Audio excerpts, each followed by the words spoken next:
headland at Palm Beach and cutting off all access to its iconic lighthouse. Tonight, firefighters are working to contain the blaze, which is still burning through bushland. Jane Azzopardi begins our coverage.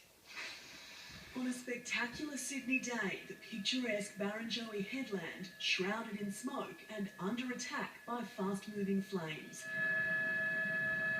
The fire closed in on the iconic lighthouse with remarkable speed. It was unbelievable. Within about 30 seconds, it got to about 50 feet high. So I called triple O, and pretty soon you had half the brigade down here.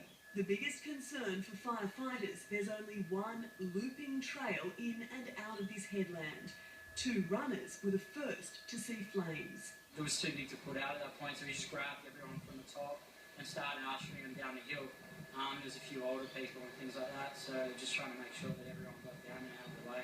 So that's a helicopter arriving. Tourists taking in the sights were told to stay put until Rural Fire Service and North Palm Beach Lifesaver volunteers helped them to safety in trucks and rubber duckies.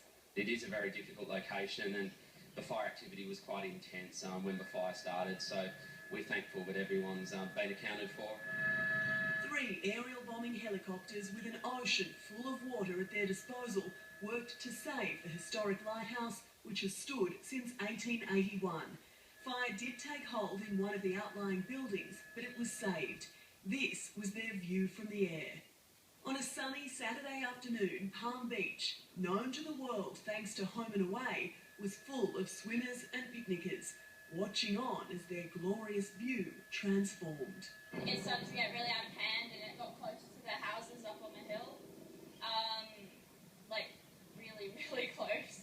60% of this beautiful headland has been burnt out. Firefighters are now deciding whether to let the fire burn out naturally or contain the remaining area. Jane Azzopardi, 9 News. Let's go live now to Laura Tunstall in Palm Beach. And Laura, what's the situation there at the moment? Well, Deb, firefighters have just wrapped up their water bombing operation as the sun begins to go down. But the fire behind me, as you can see, is still well alight. At this stage, they have decided to let the fire burn itself out because it's simply too dangerous to get crews in there on foot. Where the fire is burning is on a cliff face. It's very steep and very rocky. However, at this stage, it is no threat to any properties, but firefighters will remain here overnight to monitor the situation. One thing, though, that is certain, Deb, is that Barrenjoey Headland here behind me will remain closed for several days. OK, Laura, thank you. Let's go live now to Rob Rogers at RFS headquarters. Rob, a busy day for your crews. Do we know yet what caused this blaze?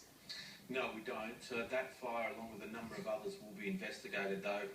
There's no apparent immediate cause, so obviously fire investigators working with police will need to look very carefully at that fire. And dangerous conditions. How many other fires are you dealing with across the state? Look, there's more than 60 fires currently burning throughout the state, and around 23 of them are not yet